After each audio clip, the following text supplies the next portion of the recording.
ডাঁটা আলুর তরকারি করব, সেই কারণে দেখো আলু কাটছি। আর এই যে ডাঁটা রাখা আছে, এগুলো অলরেডি কাটা হয়ে দেখো। এটা ভেঙে গেছে টপটা, দেখতে পাচ্ছ। এই মাটিগুলো এখানে ট্রান্সফার করবো।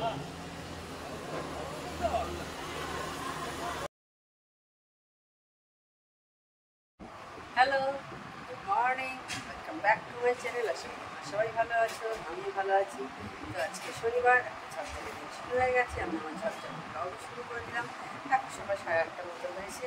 আমার কিছু কিছু কাজ মিটে গেছে। তো এখন কী কাজ করবো, চলো তোমাদের সাথে সেগুলো শেয়ার করি গল্প করতে করতে।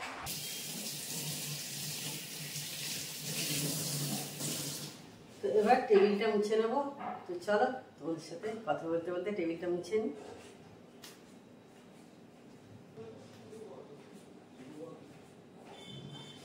সকালে সব কাজ আমার মিটে গেছে। বাসন টাসন যেগুলো মাজার থাকে সব করে ফেলেছি। দুধ জাল হয়ে গেছে, এখন ডিমটা বসিয়ে দিয়েছি।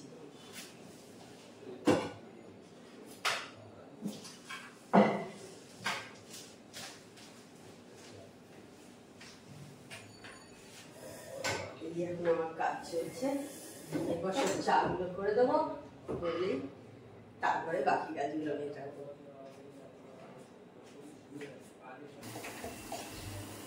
ফার্স্ট রাউন্ড চা করতে চলে এসেছি।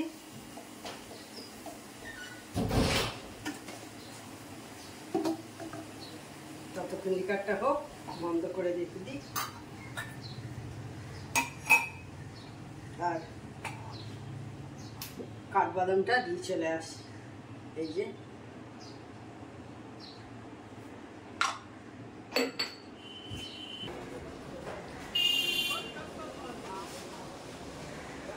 দেখো, এটা ভেঙে গেছে টপটা, দেখতে পাচ্ছ। এই মাটিগুলো এখানে ট্রান্সফার করবো।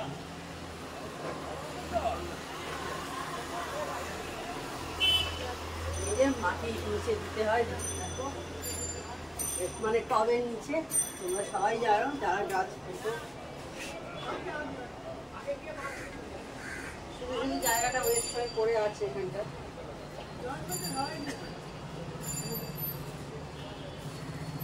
যখন আবার নতুন গাছ তুলবো তখন নিয়ে আসবো।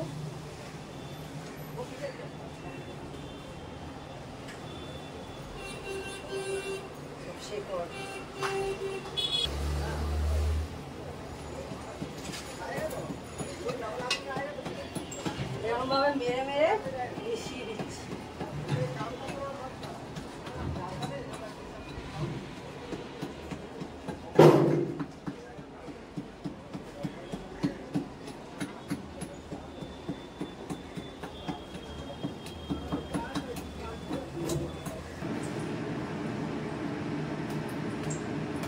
তো এখন চলে এসেছি জল খাবার করতে। একটু সর্ষে ফোড়ন দিলাম, আর শুকনো লঙ্কা। করবো হচ্ছে লাউ খোসা ভাজা, ছেঁচি, দেখতে পাচ্ছ। এইটা দিয়ে রুটি খাওয়া হবে। আমার মেয়ে আগে এটা খেতে খুব ভালোবাসে। তো সর্ষেটা চড়বড় করে ফুটে উঠেছে, আমি দিয়ে দিলাম।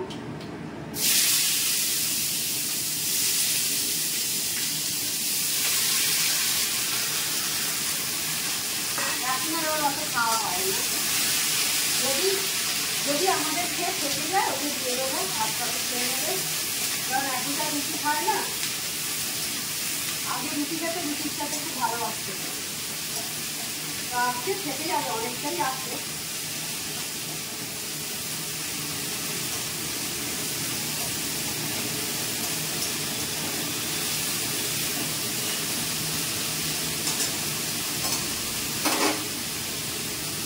এটাতে একটু ভাজা ভাজা হলে তারপর নুন মিষ্টি দিয়ে দেবো।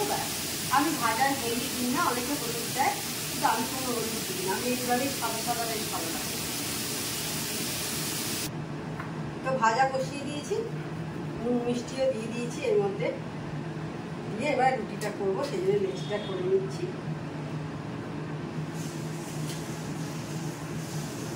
আর কালকে এই গলায় যে কাঁটাটা দিতেছিল সেটা চলে গেছে।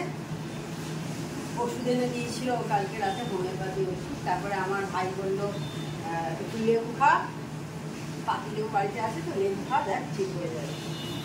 তো সবই ট্রাই করেছি, আপাতত আজকে সকাল থেকে দেখছি নেই। এটাই, এই গলাটা একটু হয়তো চিড়ের মতো যায় না, কাঁটাটা অনেকক্ষণ ছিল তো, দুপুর থেকে কালকে ছিল, ওই জন্য একটু চিড়ের মতো মনে হয় গেছে, একটু ব্যথা ব্যথা মাঝে মাঝে ফিল হচ্ছে আর কি।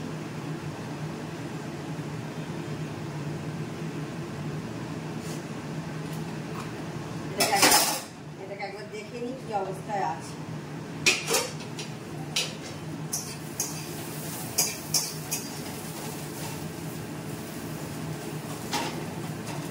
সেদ্ধ হয়ে গেছে, আর একটু হলে আমি এবার রুটিটা করে নেবো। বাড়িয়ে দিই গ্যাসটাকে গরম করে।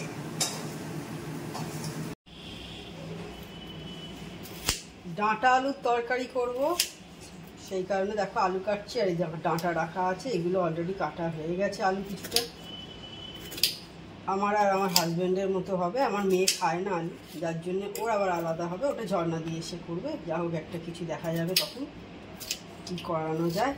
আপাতত আমি এগুলো কেটে নিচ্ছি, কেটে ব্রেকফাস্ট করা মানে রেডি আছে, এখনো খাওয়া হয়নি, ওটা খাবো, খেয়ে তারপরে তরকারিটা করে নেব। জলখাবার খাওয়া হয়ে গেছে, আমি এবার তরকারিটা করবো, বসিয়ে দিচ্ছি। 5 ফোড়ন দিলাম, দিয়ে রাখা আছে আলু কাঁটা দিতে।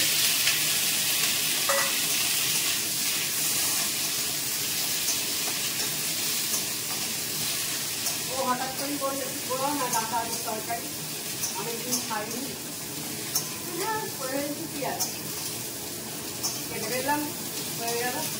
খাওয়ার আগে কেটে নিয়েছি, খেয়ে বসিয়ে দিলাম।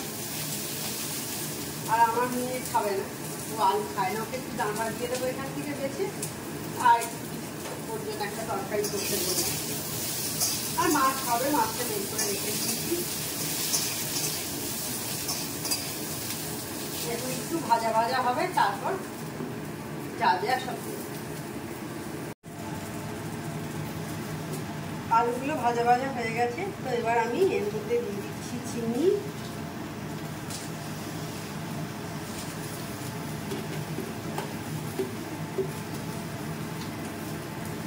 নুন দিচ্ছি,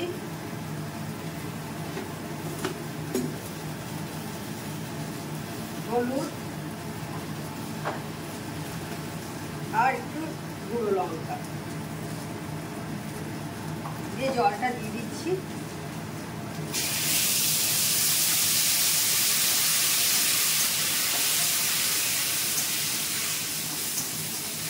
এইটা কেউ সর্ষে দিয়ে করে, ভালো লাগে খেতে, গামাখা গামাখা হয়, সর্ষে দিয়ে বড়ি দিয়ে এইভাবেও করা যায়। তবে আমার হাজবেন্ড বললো এইভাবে একটু লাল লাল করে করো, বড়ি বা সর্ষে দেওয়ার দরকার নেই, ফোড়ন দিয়ে শুধু করো,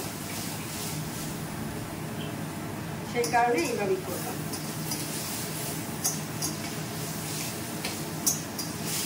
একটু সর্ষে বাটা দিয়েও হয়, বড়ি দিয়ে হয়, সেগুলোও কিন্তু খারাপ লাগে না, ভালোই লাগে খেতে।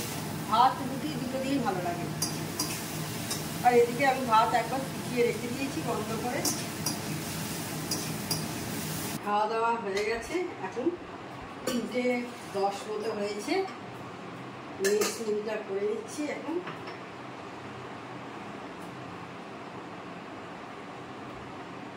এত গরম পড়েছে, কালকেই কলাগুলো নিয়ে এসেছি, কিন্তু এখনই যেন কেমন কেমন হয়ে গেছে, মানে একদম নরম তুলতুলে। দেখো কালকেই নিয়ে এসেছি নিচ থেকে।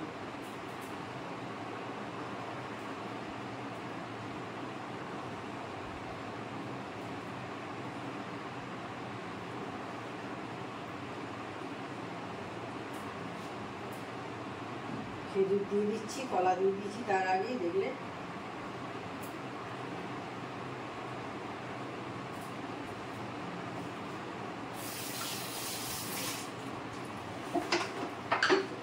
এটা আসল ওটস, যেটা দিতেই হবে। ফল তুমি যা খুশি দিতে পারো, ওটসটা দিতেই হবে মাস্ট। আর একটু পিনাট বাটার।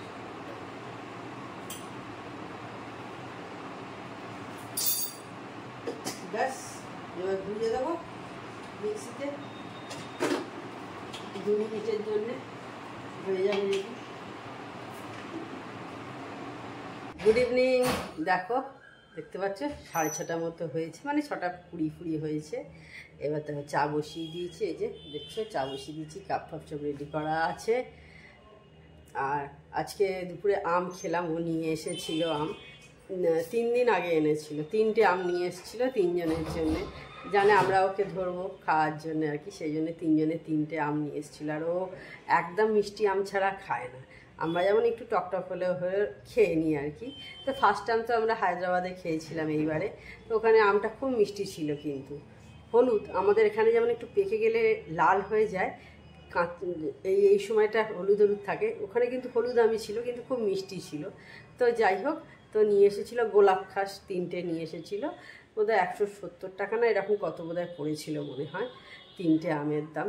তো গোলাপ খাস তো হচ্ছে আম 3টে নিয়ে এসেছিলো, 3টে আমই টক, ও তো মুখেই দেয়নি, ও প্রথম দিন মেয়েকে দিয়েছিলাম, কালকেও মেয়ে খেয়েছিল। আমরা টক আম খেয়ে নিই, আমি আমার মেয়ে আমরা দুজনেই টক আম খেয়ে নিই, কিন্তু ও আবার টক আম খায় না, ও একদম মিষ্টি আম ছাড়া খাবেই না। তো ভেবেছিল গোলাপ খাস, সেই জন্য হয়তো সেটা মিষ্টি হবে, তো আলটিমেট মিষ্টি হয়নি, টক। তো এরকম বেচে কেন কে জানে, এরকম দিয়ে দেয় মানুষের টাকা। তো দেখো, কষ্ট করে সকলকেই রোজগার করতে হয়, তাকেও কষ্ট করতে হচ্ছে, যে বেচছে যে কিনছে তাকেও মানে কষ্ট করে কিনতে হচ্ছে, বেকার বেকার এইভাবে তো লাভ হয় না কিছু না, মানুষকে ঠকিয়ে এক প্রকার ঠকানোই এটাকে আমি বলবো। তো যাই হোক, ও খাইনি, আমি খেয়ে নিয়েছি। আমার টক আমে আমার কোনো অসুবিধা নেই, আমি টক হলেও খাই আর কি, কী করা যাবে, ফেলা তো যায় না, তবে খেয়ে নিই, অসুবিধা আমার হয় না। ও আমাদের এখানে আমি দেখেছি মানে আম হতে হতেই মে মাস লাগে, মে মাসের আগে আম পাওয়া যায় না। তো এবারে আমার মেয়ের খুব ইচ্ছে ছিল যে সাউথ ইন্ডিয়ান আম খাবো আর কি, কীরকম হয়। তো এবারে ওকে খাই দিতে পেরেছি, এটা 2 বছর আগেকার একটা মানে নিজের ইচ্ছে তৈরি হয়েছিল 2 বছর আগে। তো এইবারে আমরা ওকে গিয়ে খাইয়ে দিয়েছি, ব্যাস, আর বলতে পারবে না। আবার যখন যাব ইচ্ছা আছে আরেকবার কিনে খাওয়াবো, আমরাও খাবো, ওকেও খাওয়াবো। তো ঠিক আছে, তাহলে আবার তোমাদের সাথে একটু পরে কথা বলবো। তো এখন একটু রেডি হয়েছি, একটু বেরোবো। দেখো কটা বাজে, 9:20 বেজে গেছে, এখনও বেরোয়নি। তো ও বললো চলো একটু আমাদের স্টেশনের দিকে ভালো একটা বেশ লস্যি পাওয়া যায়। ও এখনও ফেরেনি, কাজে আছে, আমাকে ফোন করে বলল যে তুমি রেডি হও। রেডি হয়ে গেছি, তো সেখানেই যাব।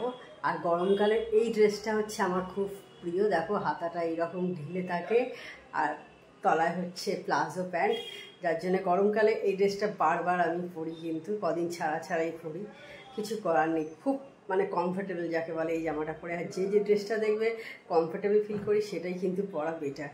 তো সেই কারণে এটাই বারবার আমি ঘুরিয়ে ফিরিয়ে পরি আর কি। তো এই দেখো, বললাম এখনও ফেরেনিও, ফিরুক তারপর বেরোবো। তো রাস্তায় বেরিয়ে যদি ভিডিও করতে পারি অবশ্যই করব, তোমাদের সাথে শেয়ার করব।